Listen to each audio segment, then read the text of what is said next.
Hello everyone, I'm Nilansh from Pollen, and I'm here to give you an introduction to modules on the Lens protocol. So, if you're here, you might have already heard of Lens protocol, but if you haven't, like there are a couple of workshops introducing you to Lens protocol, right, from the core team itself. And now let's talk about modules. So the Lens core is good in itself, but the best thing about Lens is the module ecosystem. So anybody can build modules that can integrate with the core of Lens and extend its functionality.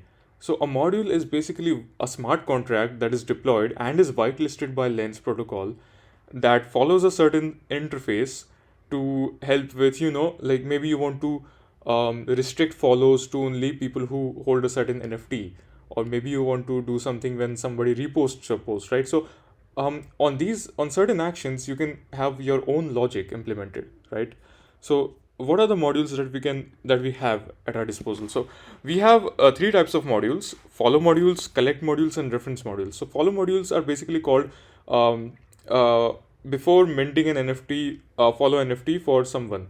So suppose I want to follow you, but you have set a follow module that restricts people, restricts it to people who only hold a certain NFT, right?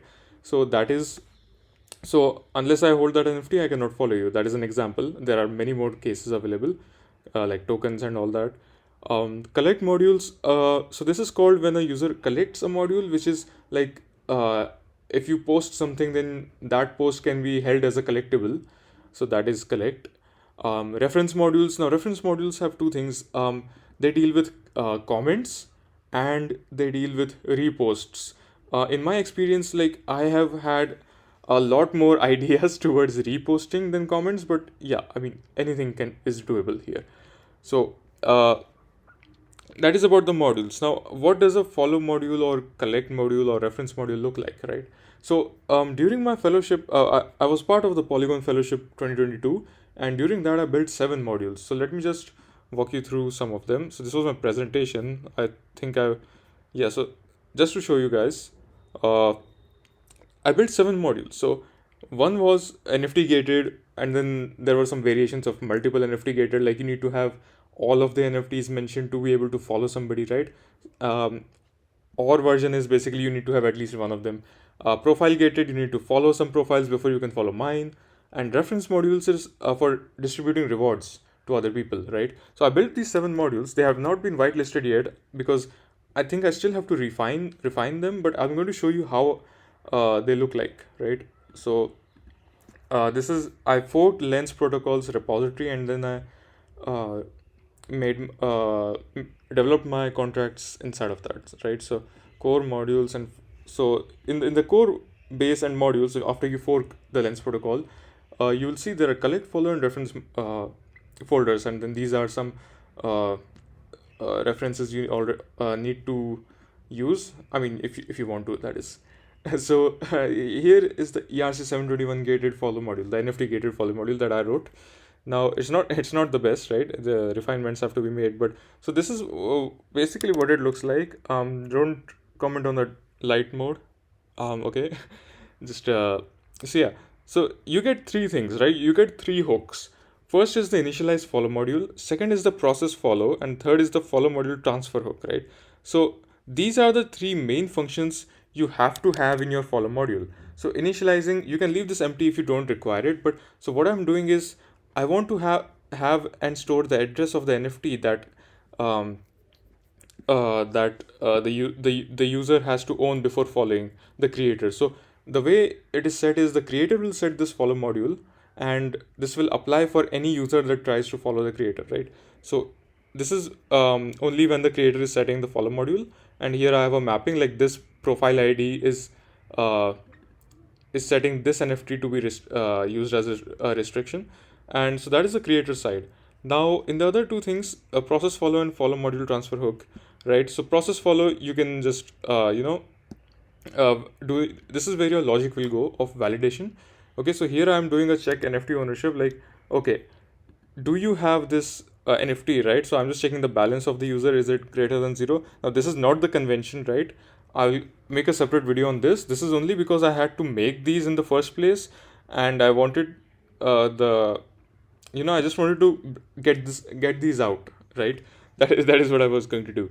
But I will refine this, because when you write a follow module, right? If you look at the ones that are already there by the lens protocol, let's say the approval follow, like you will see it is so beautifully written in Solidity, right? And this is what we should use as an example to make this, not the way I've done it, but yeah, it works for now. Yeah. So, and the second one is follow module transfer hook. So, your so then there is a scenario that if somebody who owns an NFT owns this, but what if he transfers it to someone who doesn't own it, right?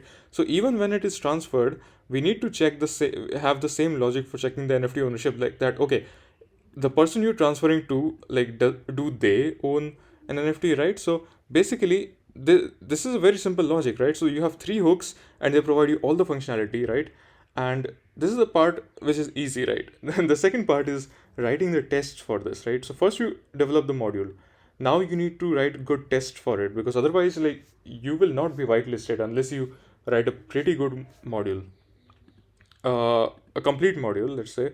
So yeah, so here you have to check for all of the things. Like, most of these are you can take from the existing follow modules.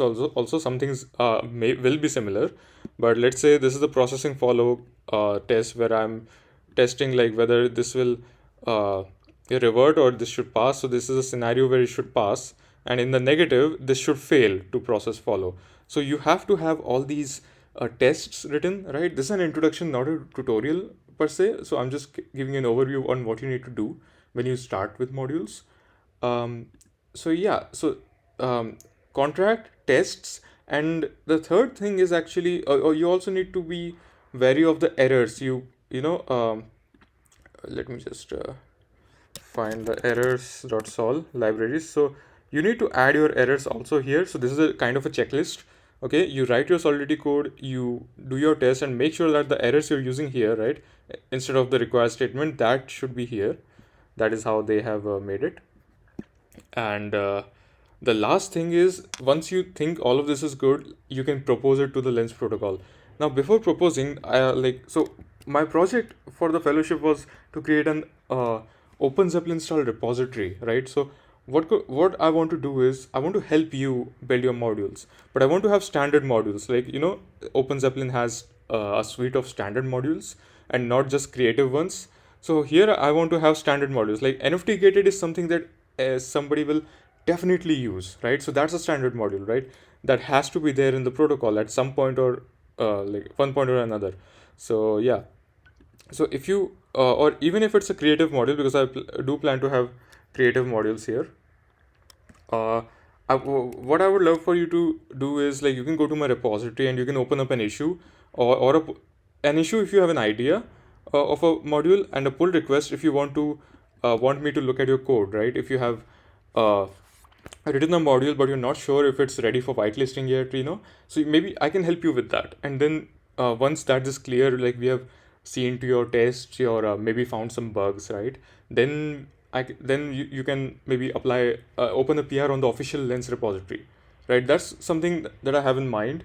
uh, and about the whole Pollen protocol, like, I have made a video here. You can look at this is on my personal channel.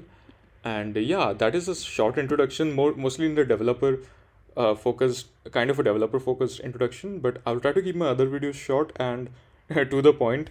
Maybe I'll have separate tutorials on each of these modules. But let me know. Like, this is my first video.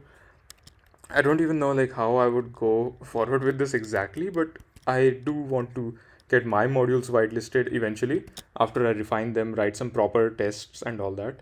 So yeah, thank you for watching, and please let me know any feedback you might have. Right? Thank you.